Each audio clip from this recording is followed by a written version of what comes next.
High viewers, welcome to my channel. ఈ వీడియోలో మెయిన్గా మనం మాట్లాడబోయే విషయం ఏంటంటే గౌడ సామాజిక వర్గానికి చెందిన నేతలు అంటే గీత కార్మికులు ఎవరైతే ఉన్నారో వాళ్ళు అంటే తాడి చెట్టుకి కళ్ళు గీసి అవి అమ్ముతారో వాళ్ళ కోసం గతంలో పవన్ కళ్యాణ్ గారు ఎలక్షన్స్ ముందులోనే కొన్ని సందర్భాల్లో వాళ్ళతో అయితే కలిసి మీటింగ్ పెట్టడం అయితే జరిగింది. అప్పుడు ఆయన ఒక హామీ కూడా ఇవ్వడం అయితే జరిగింది. ఏదైతే మద్యపానం ఉందో అందులో దాదాపుగా 10% వాటా లాంటిది మీకైతే మీ సామాజిక వర్గానికి చెంది మీ కళ్ళు ఏదైతే ఉందో అది అమ్ముకోవడానికి కానీ దానికి సంబంధించిన కొంచెం ఫెసిలిటీ అనేది ఒక 10% వరకు మీకు కల్పిస్తాం ప్రభుత్వం తరపు నుంచి. అంటే మీ కుటుంబాలు బాగోవడానికి ప్రభుత్వం తరపు నుంచి మీకు ఎంతో కొంత ఒక ప్రభుత్వం తరపు నుంచి కొంత సపోర్ట్ లాంటిది మీకు అందజేస్తాం. ఒక 10% అంటే మద్యం అమ్మకాల్లో ఒక 10% వాటా అనేది వాళ్ళకి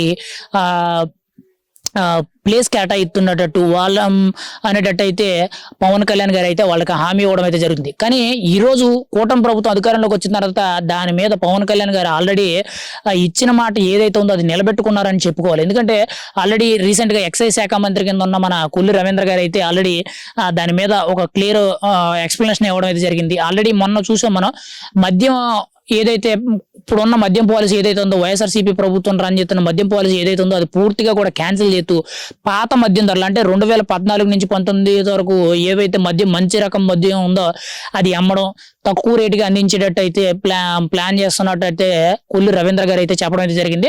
దానిలో భాగంగానే నిన్న కేబినెట్ మీటింగ్ లో సమావేశంలో భాగంగా కొల్లు రవీంద్ర గారు అయితే ఈ గీత కార్మికులు ఏదైతే ఉందో వాళ్ళను ఉద్దేశించి మేము ఆల్రెడీ మేనిఫెస్టోలో పవన్ కళ్యాణ్ గారు చెప్పినట్టు ఆ మేనిఫెస్టోలో గీత కార్మికులకి 10% వాటా అనేది మద్యపానం ఏదైతే ఉందో మద్యం అమ్మకాలు దాంట్లో కేటాయిస్తామని చెప్పేమో ఈరోజు ఆ మాట నిలబెట్టుకుంటున్నాం. ఖచ్చితంగా మీకు సంబంధించిన ఆ ప్లాన్ ఏదైతే ఉందో ఆల్రెడీ దానికి ఒక కమిటీ వేసి ప్లాన్ అనేది రూపొందిస్తున్నాం. ఖచ్చితంగా మీ గీత కార్మికులకి ఎంతో కొంత న్యాయం జరిగేటట్టు మీ అమ్మకాలు ఎలాగా అమ్మాలి, ఏం చేయాలి, ఏంటి అనేది కొంచెం డీటెయిల్డ్గా దానికి సంబంధించిన ఒక ప్లాన్ అనేది ఒక పాలసీ రూపంలో అయితే రెడీ చేస్తున్నట్టు అయితే మనకైతే తెలుస్తుంది. ఆల్రెడీ కొల్లి రవీంద్ర గారు మంత్రి గారు అయితే మనకైతే దాని గురించి వివరణ ఇవ్వడం అయితే జరిగింది. అంటే ఇది ఒక చాలా గొప్ప విషయం అని చెప్పుకోవాలి. అంటే చాలా మంది నాయకులు ఏంటంటే ఇచ్చిన మాటనే గుర్తు పెట్టుకుంటారో లేదో అని అనుకోవచ్చు. కానీ పవన్ కళ్యాణ్ గారి చెవులో ఒక మాట పడ్డాది అని అంటే, లేదంటే ఆయన ఒక మాట ఇచ్చారు అని అంటే అది ఖచ్చితంగా ఏదో ఒక రోజు ఖచ్చితంగా దాని మీద